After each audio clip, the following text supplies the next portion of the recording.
자, 여러분 안녕하세요. 오늘 지난 시간에 토지 및 기초 거의 했어요. 그쵸? 거의 했고, 이 남은 게 뭐냐면 지금 이 탈수공법 및 지방계량 공법이에요.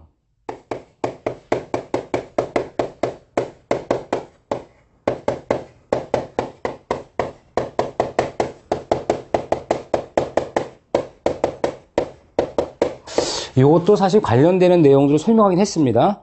교재 내용의 순서에 보다 앞에 설명들을 했었죠. 그럼 이 기본적인 포인트는 뭐냐면 흙은 삼상구조라고 해요.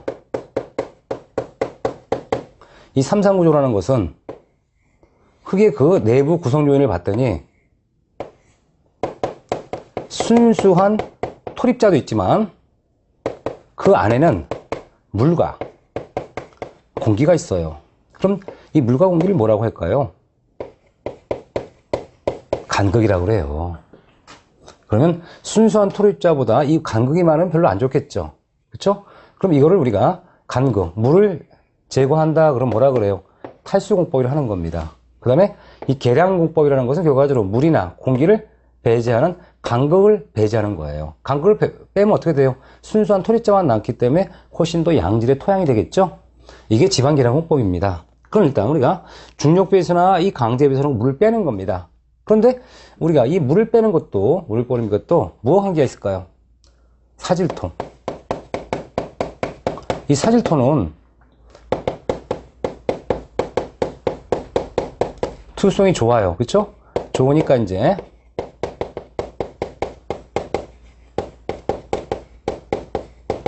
이 웰포인트 공법이 가능해요. 이 웰포인트 공법은 뭐냐면 모래질 지반이죠. 모래질 지반 같은 경우는 이렇게 지하 수위가 높잖아요. 그럼 진공 펌프를 이렇게 일정 간격으로 놓고 여기 이제 필터 같은 게 있겠죠. 모래가 빠져나가지 않도록 진공으로 뽑아내면 물이 뽑혀져 나와요. 물이 뽑혀 나오니까 이렇게 지하수를 이렇게 낮출 때 쓸 수 있는 게 우리가 웰포인트 공법입니다. 사질토에만 적합하죠. 자, 그 다음에 이제 우리가 점토질이에요.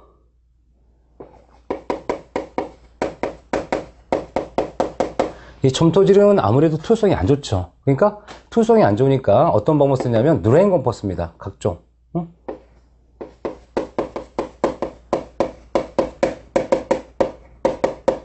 이 드레인 공법이라는 것은 자, 안 좋아요. 안 좋으니까 좀 양질의 모래 있죠, 모래. 네? 모래 기둥이라든가 아니면 페이퍼, 종이 있죠? 아니면 투성이 좋은 특수한 플라스틱이 있어요. 특수한.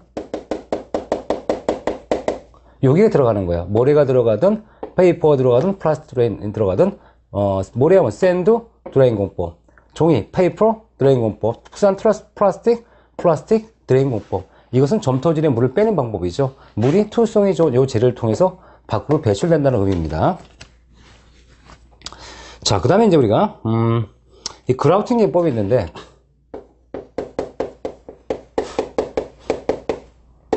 이 그라우팅 공법이라 하면 연약 지반에 시멘트 액을 주입한다라고 해요. 시멘트 액. 시멘트 액은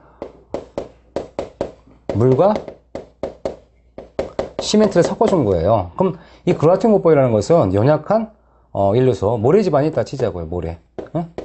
모래. 이 모래 지반에 시멘트 액을 이렇게 주입해요. 강제로. 주입하면 뭐가 돼요? 모래와 물과 시멘트가 합하면 뭐가 되죠? 딱딱하게 굳는 콘크리트네. 그렇죠? 그럼 콘크리트는 딱딱하죠? 그러니까 결과적으로 몰래게 그라우팅 공법이라는 것은 연약한 지반에 우리가 명확한 모래 지반 같은데 시멘트 액을 집어넣으면 콘크리트처럼 굳어지잖아요. 그라우팅 공법이라 합니다. 그 다음에 이제 우리 진동 다짐 바이브로 플로테이션이라고 그래요. 바이브로 플로트라고 하고요. 그 진동 다짐 공법은 뭐냐면 일단 여러분이 느낄 때 다짐을 하면 간격이 줄어드는 게 있죠. 뭘까요, 이게? 모래겠죠, 모래. 그래서 우리가 이 그라우팅 토질계량 우리 진동 다짐 공법은 대형 봉상 진동기인 바이브로 플로트, 바이브로 플로트를 수증 깊이까지 삽입하고 모래를 진동시켜 지반을 다진다라고 해서 어디 적합해요? 사질토예요. 사질토에 진동을 하고 다짐을 하면 이렇게 우리가 간극이, 특히나 이 공기 같은 게 빠지겠죠. 빠지고, 다시 다지고, 빠지고, 다지고. 이런 걸 우리 진동다짐, 살수에 적합한 공법입니다. 그 다음에 각종 브레인 공법 설명드린 거고요. 그 동결선이라는 것도 아까 설명드린 거죠. 동결선. 이 동결선이라는 게 결과적으로 이제, 지역별로 다르다 그랬죠. 동결선. 그래서 동결선이라는 것은, 지중해 일정 깊이까지 물이 오는데 이 일정 깊이가 지역에 따라 틀려서, 북부 지역, 뭐, 중부 지역, 남부 지역 해서, 90cm, 120cm, 60cm, 이거다라고 했고요. 기초를 놓을 때는 동결선 아래에 배치해라. 동결선 아래, 동결선 아래에 배치하라는 얘기입니다. 아래. 자, 이게 이제 동결선이라고 했습니다. 여기까지가 이제 보통 우리가 이 토지 및 기초 부분이 끝나는 것이에요. 토지 및 기초 부분이. 자, 그럼 토지 및 기초 끝나면 이제 우리가 공부할 게 뭘까요? 이제 초연콕투 구조죠. 근데 초연콕투 구조는 굉장히 많은 내용이 나와요. 많은 내용. 그러면 현재 토지 및 기초가 이렇게 정리가 되면 그 다음에 공부할 부분이 여러분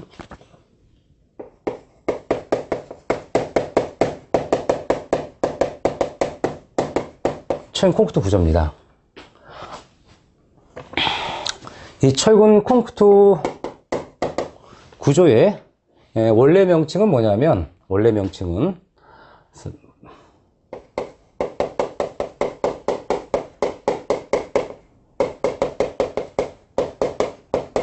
철근으로 보강한